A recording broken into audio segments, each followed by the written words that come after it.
Eu vou ver se eu consigo ser clara, porque no último vídeo que eu fiz do Dia das Mães, me perguntaram algumas coisas, né? Graças a Deus, alguns queridos que têm o meu contato e me ouviram e interagiram.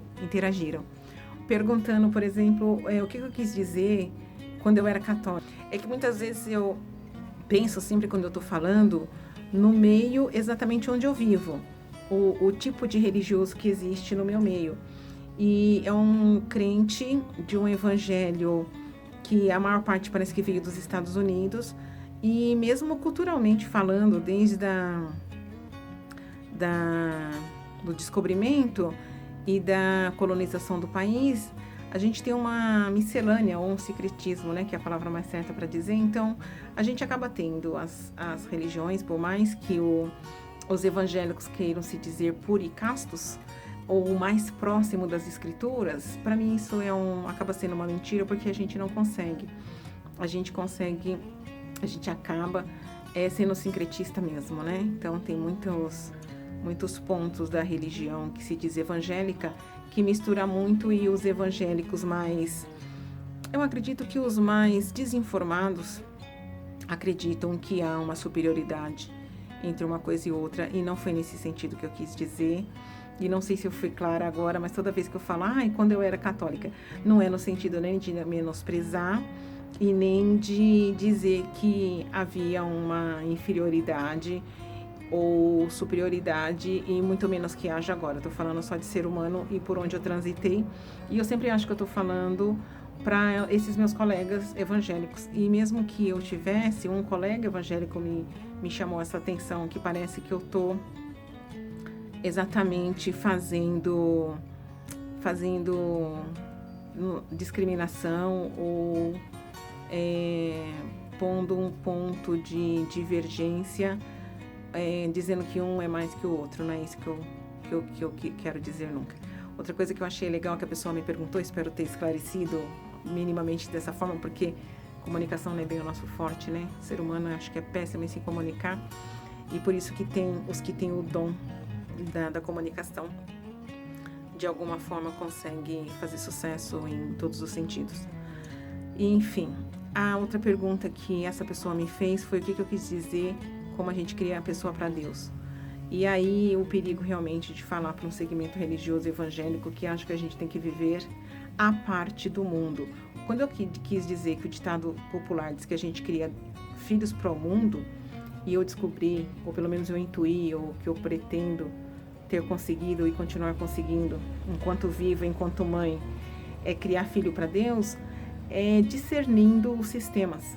Tem o reino de Deus, esse que a gente vai vivendo, tateando, buscando na palavra de Deus conforme o meu segmento religioso, é assim que eu creio, e buscando na Bíblia esse reino, que é realmente uma coisa que eu acredito que já esteja instalada, mas não de toda exercida, que é quando desponta na gente a solidariedade, a misericórdia, o amor, o companheirismo.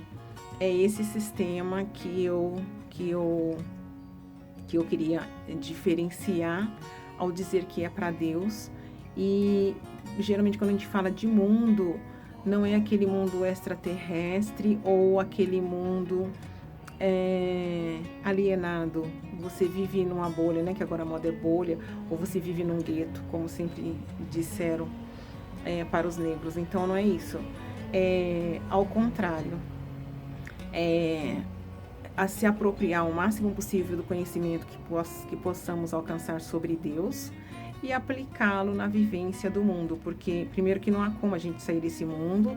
Eu acredito que não há. Quando Jesus fala, eu peço para que o Senhor não os tire do mundo, mas que dê bom ânimo, mas só para diferenciar os sistemas que rege cada uma das coisas, né? O reino de Deus, conforme diz a sua palavra, o que o rege, o que deve nos mover, que é sempre em direção ao próximo e do bem comunitário, e o sistema individualista do mundo, que agora nós estamos na pós-modernidade, porque se a modernidade colocou o homem no centro e questionou os homens que falavam sobre as coisas de Deus, porque eu, na minha miserabilidade cultural, eu acredito que todos os filósofos nunca combateram a Deus, mesmo porque não há nem como combater, quer quem creia, quer quem não creia que ele exista. Eu acredito que o combate foi religioso, e mesmo quando Nietzsche fala que Deus está morto, eu acho que está morta, que ele quis dizer tudo que tinha se falado sobre Deus, né? E essa fala que a gente ainda costuma ter e que não muda o nosso entorno, eu acho que foi isso, porque a gente acaba ou não lendo, ou lendo com as mesmas lentes de quem já leu. Eu nunca consegui ver que os filósofos, os sociólogos, eles estão falando propriamente do ser, do ser ontológico de Deus. Eu não acredito. Eu acredito que eles estão combatendo, sim, o sistema religioso e o que a gente fala que Deus é. Mas a gente fala que Deus é uma coisa que a gente acaba não vivenciando, não praticando, não sinalizando, né, um caminho realmente para ser igual àquilo que a gente prega. Então, eu acredito que seja isso. E foi isso que eu disse nessa breve exposição do que eu creio que seja ser mãe. Foi isso que eu tentei dizer sobre esses dois pontos. Quando eu era católica, e eu acho que sendo a católica não praticante, e eu acho que eu e muita gente das quais eu convivo, a gente acaba sendo o evangélico também não praticante, porque eu acho que esse número surpreendente de evangélicos que tem hoje, pelo menos pelas estatísticas, pelas pesquisas, pelos censos, e não faz diferença nenhuma na vida prática, nem na sua e nem na minha.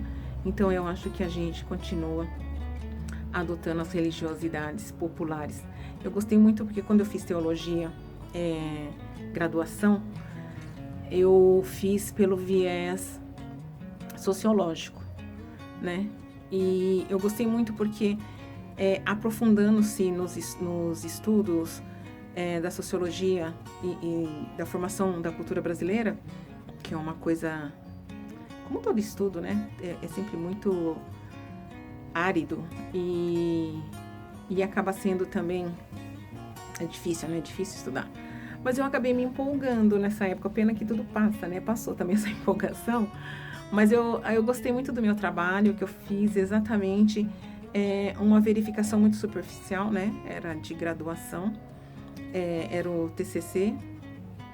E aí, no caso, eu gostei muito de verificar e estudar a trajetória religiosa do Brasil, desde a colonização e o catolicismo que foi trazido para cá, e depois o catolicismo popular, né?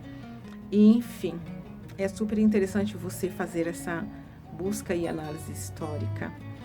E eu acho que para viver esse reino de Deus que a gente não sabe onde está e não sabe como alcançar e não sabe aonde fica, eu acredito que não o estudo propriamente das letras, mas o estudo das letras sim, porque como Paulo era um magnífico intelectual, eu acho que fica muito mais fácil para você transitar com os pés na terra e minar, ou pelo menos não ser devorado e absorvido por esse sistema do mundo. É isso que eu quis dizer, né? E aí a gente quer andar incauto por aí, não sabendo nada a respeito desse mundo. Por isso que eu achei importante fazer sociologia, porque tudo é pensamento, e tudo que te move também é pensamento. Você tem um sistema sociológico, só que você não se dá conta, e eu também não me dou conta, né, por ter feito o curso. E a gente tem uma teologia, todos nós temos. E também não que me dê conta, assim como você, da sua teologia.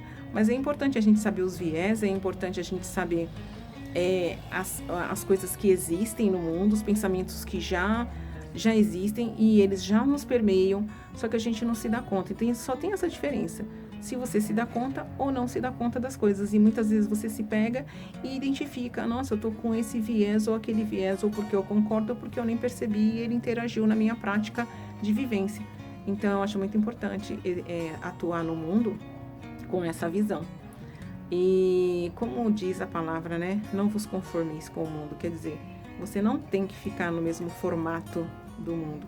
Você pode buscar um formato dentro da coerência do que você aprende de Deus. E isso vai contra um sistema. E isso é não criar filho para o mundo, para mim. E, enfim, eu espero ter sido clara e mais ou menos foi isso que eu quis dizer. Na minha cabeça povoa muitas coisas, mas aí você precisa ter o dom da palavra para expressar todas as forças, compulsões, sentimentos, pensamentos, visões que passam na sua cabeça, né? E aí a gente acaba se perdendo um pouco, mas é basicamente isso. E nesse canal que se chama Conversa, eu adorei porque eu tive oportunidade, tenho tido através de alguns vídeos, que algumas pessoas liguem para mim e a gente converse sobre o assunto que eu expus e que a pessoa acaba querendo saber, porque conversa é isso, né? Você ouve uma coisa, não entende, ou não concorda por não entender, ou entende e não concorda, aí você liga para a pessoa e conversa. Só um adendo que eu quero fazer é que a palavra católica é grega, ela vem do grego, e no grego católico significa universal. Aí seria interessante, né? Os padres chamando a igreja dele de igreja universal, já traduzida para o português, e o Edir Macedo chamando a igreja dele, na palavra grega, católica. É bobagem, mas eu acho engraçado isso, porque o sentido das palavras, né? E, enfim, é universal no sentido que é para todos. E que a gente realmente seja essa igreja que abrace a todas as pessoas, aqueles que a procuram, aqueles que nos procuram, porque nós somos essa igreja e não é no sentido de abraçar todos os pecados, mas é de abraçar todas as pessoas, porque pecador é o que somos nós.